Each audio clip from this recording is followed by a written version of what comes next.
ठरलं तर मग या मालिकेच्या 27 ऑक्टोबरच्या भागामध्ये अस्मिता आपल्या रूममध्ये खूप चिडलेली असते आणि विचार करते आयती संधी होती या सायलीला घराबाहेर काढण्याची, पण तो व्हिडिओ कुठे गेला अचानकपणे काय माहिती. दरवेळेला तीच बाजी मारते आणि हा विचार चालू असताना तिथे सायली येते. सायली आल्यावरती अस्मिता चिडते आणि म्हणते, माझ्या रूममध्ये यायला तुला परवानगी घ्यायला लागत नाहीये का? सायली म्हणते, माझी एक वस्तू तुमच्या रूममध्ये आहे आणि तीच घेण्यासाठी मी आले. अस्मिता म्हणते, तुझी वस्तू आणि माझ्या रूममध्ये काय आहे? सायली आता ड्रेसिंग टेबलच्या मागे लपवलेला मोबाईल काढते आणि म्हणते, माझा मोबाईल तुमच्या रूममध्ये चालू होता. अस्मिता चिडते आणि म्हणते, तुला लाज नाही वाटत का? अगं, दुसऱ्याच्या रूममध्ये मोबाईल लावून व्हिडिओ रेकॉर्डिंग करतेस? अगं, माझ्या रूममध्ये मी काय करते ही माझी प्रायव्हेट स्पेस आहे आणि त्याच्यामध्ये काय घडते हे पाहण्याचं तुला काय गरज पडले? असं काय पाहायचं होतं तुला माझ्या रूममधलं? सायली म्हणते, जे तुम्हाला आमच्या रूममधलं पाहायचं होतं. तुम्ही आमच्या रूममध्ये जो व्हिडिओ ठेवलात तेव्हा तुम्हाला काय पाहायचं होतं? याच्यावरती अस्मिता म्हणते, ठीक आहे, माझं घर आहे, मी कुठेही मोबाईल ठेवेन, कुठेही ठेवेन, काहीही करेन, तू मला कोण ग जाब विचारणारी? असं म्हणत अस्मिता सायलीला उलटा प्रश्न करते. तोपर्यंत प्रिया आता अस्मिताला भेटून तिच्याशी फोनवरती बोलून घरी आलेली असते. घरी आल्यावर ती पाहते तर काय, विपुल ऑलरेडी दसऱ्याच्या दिवशी आता मात्र शुभेच्छा द्यायला घरी आलेला असतो आणि ती विचार करते, काय आहे या विपुलचं, सारखं सारखं इकडे येऊन यांना इम्प्रेस करत असतो. मग ती तिथे येऊन उभी राहते. रविराज म्हणतात, तन्वी कुठे गेली होतीस? काही सांगितलं नाहीस, काही नाहीस. प्रिया विचार करते, आत्ता जर मी खोटं बोलले तर कदाचित हे पकडतील. मागच्या वेळेला खोटं बोलले, पकडलं, डिटेक्टिव्हच झालाय हा, त्यामुळे खरं खरंच सांगून टाकते.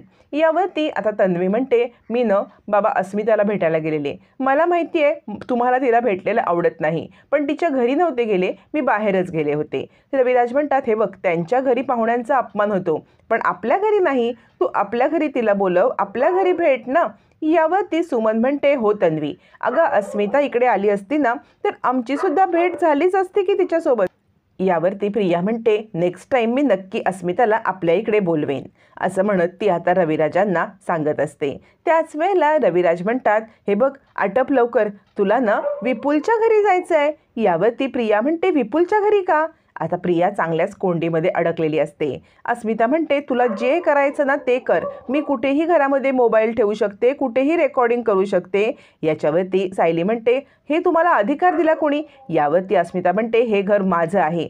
सायली म्हणते, हे घर तुमचं जितकं आहे ना तितकंच हे घर माझं सुद्धा आहे, कारण एक माहेरवाशीण म्हणून तुम्ही माझा सून असण्याचा हक्क नाकारू शकत नाही. अस्मिता म्हणते, तू मला परकी म्हणतेस, म्हणजे हे माझं माहेर आहे, हे माझं घर नाही असं म्हणतेस? सायली म्हणते, मी असं कोणतंही वाक्य वापरलेलं नाही आहे, मी फक्त सांगते की मी या घरची सून आहे आणि तुम्ही माहेरवाशीण. सायलीने आता अस्मिताला अचूक टोला लावलेला असतो. अस्मिता म्हणते, तू मला टोमणा मारतेस? सायली म्हणते, टोमणा का बरं मारू? याच्यावरती अस्मिता म्हणते, जा, तुला कुणाला सांगायचं ना त्याला सांग. याच्यावरती सायली म्हणते, ठीक आहे, मी सगळ्यांना सांगेन, पण नुसतं सांगणार नाही हं, तुमच्या विरुद्ध ठोस पुरावा आहे, कारण या मोबाईलमध्ये सगळे व्हिडिओ रेकॉर्ड झालेत. त्यामुळे सगळं तुमचं जे बोलणं आहे ते आता घरच्यांना मी दाखवते. तुमचं बोलणं मी घरच्यांना दाखवेन, तुमच्या भावाला, बहिणीला, आईला, आजीला. मग ते तुम्हाला समजावतील की नवरा बायकोच्या खाजगी स्पेसमध्ये असे व्हिडिओ काढायला ठेवायचे नसतात. पण ते प्रेमाने समजावतील की रागवून समजावतील हे मात्र मला काही माहीत नाही आहे, ते तुम्हीच आपलं बघा. आता मात्र अस्मिता विचार करते, आज जर घरच्यांना हे सगळं कळलं तर माझी वाट लागेल, कारण याच्यामध्ये मी सगळं बोललेलं रेकॉर्ड झालं असेल तर, माझा आणि तन्वीचा प्लॅन रेकॉर्ड झाला असेल तर, त्याचप्रमाणे आत्ता पण मी हिच्यासोबत बोलत बसलेच आहे की हिच्या जाळ्यामध्ये अडकलेच आहे. हे सगळं बोलणं जर का मोबाईलमध्ये रेकॉर्ड असेल आणि हे घरच्यांनी बघितलं तर हिच्याऐवजी माझीच घरातनं हक्कलपट्टी होईल. सायली म्हणते, जाऊ का, सांगू का मी सगळ्यांना? सायलीने आता दसऱ्याला चांगल्याच अस्मितारूपी राक्षसाचा बरोबर ठिकाणा केलेला असतो. तोपर्यंत इकडे आता प्रिया सांगत असते, बाबा, पण विपुलच्या घरी का बरं जाऊ, काय आहे असं? याच्यावरती विपुल म्हणतो, काही नाही, आमच्याकडे दसऱ्याचं सेलिब्रेशन असतं ना, तर चल, सगळेजण तुला भेटतील सुद्धा. रविराज म्हणतात, हो, आणि पुढे मागे कधी संबंध जोडायची वेळ आली तर तुझं याच्या घरच्यांना भेटणं किंवा तुमच्या भेटी होणं हे सुद्धा आवश्यकच आहे ना. जा बरं पटकन, तू छानपैकी साडी वगैरे नेसून ये आणि जा विपुलसोबत. असं म्हणत रविराज आता प्रियाला विपुलसोबत पाठवत असतात. सुमन म्हणते, चल, मी तुला साडी नेसायला मदत करते. यावरती प्रिया म्हणते, मी ड्रेसवरती आले तर नाही का चालणार? याच्यावरती विपुल सांगतो, हो चालेल की, अगं तू जशी आहेस ना तशी आलीस तरीसुद्धा चालणार आहे, काहीच प्रॉब्लेम नाही. उलट तू जशी आहेस तशीच आमच्या घरी चल, उगाच काही दिखावा करण्याची गरज नाही. आता मात्र विपुल आणि आता प्रिया हे दोघंजणं त्यांच्या घरी निघतात. नागराज विचार करतो, हे प्रकरण विपुल जरा जास्तच वाढत चाललेलं आहे. तोपर्यंत सायली सांगत असते, जाऊ का, दाखवू का मी सगळ्यांना. आता अस्मिताकडे दुसरा कोणताच पर्याय उरत नाही.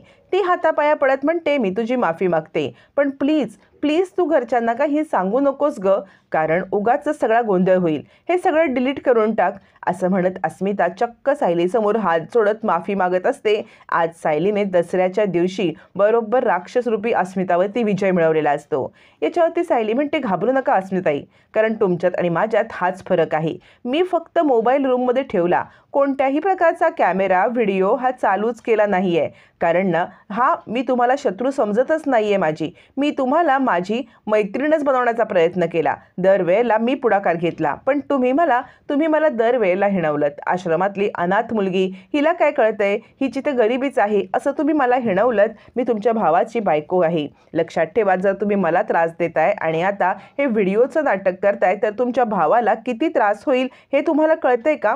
आणि सगळ्यात महत्त्वाचं म्हणजे मी तुम्हाला जे सांगते ते ऐकता. वाईट संगतीचे परिणाम पण वाईट असतात. आता इकडे सायलीचा इशारा प्रियाकडे असतो. प्रियाच्या नादाला लागून ही सगळं हे करते हे सायलीला माहिती असतं. सायली सांगते, वाईट संगतीमध्ये तुम्ही राहिलात ना, म्हणूनच हे सगळं होतं. त्यामुळे आता तुमच्या भावाला दुःख होणार नाही याची काळजी घ्या आणि यापुढे तरी सुधारा. असं म्हणत सायलीने अस्मिताला आता बरोबर इशारा दिलेला असतो.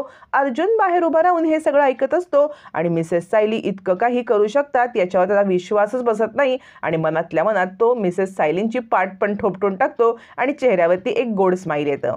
आता मात्र इकडे सायलीने अस्मिताला समज दिलेली असते आणि ती आपल्या रूममधून बाहेर येते. अस्मिता मात्र स्वतःवरती चिडचिड करत, किती आपण मूर्ख असं म्हणत स्वतःलाच दोष देत असते. तोपर्यंत सायली बाहेर येते. अर्जुन म्हणतो, एक मिनिट मिसेस सायली, काय चाललं होतं आत, मला कळलंच पाहिजे की तुमचं काय चाललं होतं. पण सायली काही उत्तर देत नाही, ती रूममध्ये जाते. इकडे मात्र महिपती पेपर वाचत असताना साक्षी येते आणि म्हणते, अण्णा, माझ्या सोन्यासारख्या अण्णांना हे दसऱ्याचं सोनं. याच्यावरती महिपती म्हणतो, झालं का, राग निवळला का तुझा. आता मात्र साक्षी सांगते, अण्णा, मला तरी या जगामध्ये कोण आहे तुमच्याशिवाय, तुम्हाला काही झालं तर मी कुणाकडे पाहणार आहे. महिपतीला आपल्या लेकीची माया कळते. तिच्या डोक्यावरून तो हात फिरवतो आणि म्हणतो, तू काही काळजी करू नकोस, सगळं काही ठीक होईल. याच्यावरती साक्षी म्हणते, असं कसं अण्णा, जर नागराजने आपल्या विरोधात जायचं ठरवलं, कारण प्रिया ही एकमेव साक्षीदार आहे मी केलेल्या खुनाची, आणि जर का नागराज विरोधात गेला, प्रियाने काही विटनेस दिला माझ्या विरुद्ध, तर सगळा गोंधळ होईल. म्हणून नागराजसोबत तुमचं असणं महत्त्वाचं आहे. यावरती महिपती म्हणतो, तुला काय वाटतं, नागराज आणि माझं नातं कायमचं तुटलं. अगं असं नाही आहे, त्याची सगळी अंडीपिल्ली मला माहिती आहेत. साक्षी म्हणते, आणि तुमची त्याला. यावरती महिपती म्हणतो, हो, म्हणूनच तर आमचं नातं असतं नवरा बायकोसारखं. म्हणजे तुझं माझं जमत नाही, तुझ्या वाचून करमत नाही, आम्ही कचा भांडू, कचा एकमेकाची डोकी फोडू, पण 4 दिवसांनी बायको कशी, अहो लाईट बिल भरताय का, असं म्हणून नवऱ्याशी समेट करते. तसं 4 दिवसात नागराज येईल बघ. या सायलीचं काय करायचं महिपती, सांग ना, असं म्हणत साक्षी म्हणते, खरंच तुम्हाला विश्वास वाटतोय हा. महिपती म्हणतो, 113% नागराज आपल्याकडे येणारच, असं म्हणत महिपती साक्षीला समजवत असतो. तोपर्यंत अर्जुन रूममध्ये येतो, रूमला लॉक करतो आणि म्हणतो, सायली बोला ना, काय झालंय तिकडे.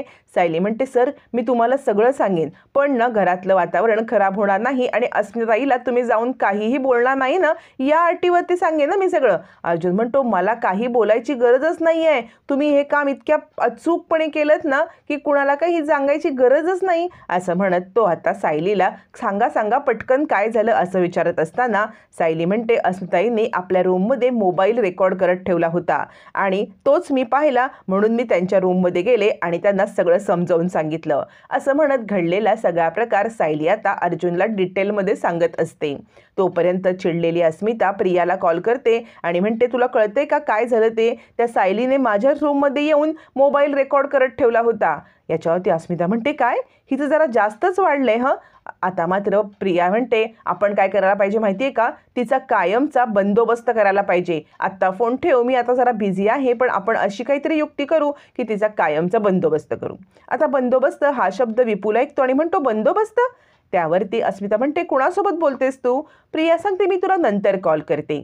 आणि आता प्रिया गडबडते, विपुलने बंदोबस्त हा शब्द ऐकलाय, काहीतरी चुकीचा समज करून घेईल म्हणून अस्मिताला आता तिचा फोन कट करून प्रिया सांगते, नाही नाही म्हणजे दसरा आहे ना, ट्रॅफिक खूप आहे, पोलिसांचा बंदोबस्त हवाय असं म्हटलं मी, असं म्हणत प्रिया विषय टाळते.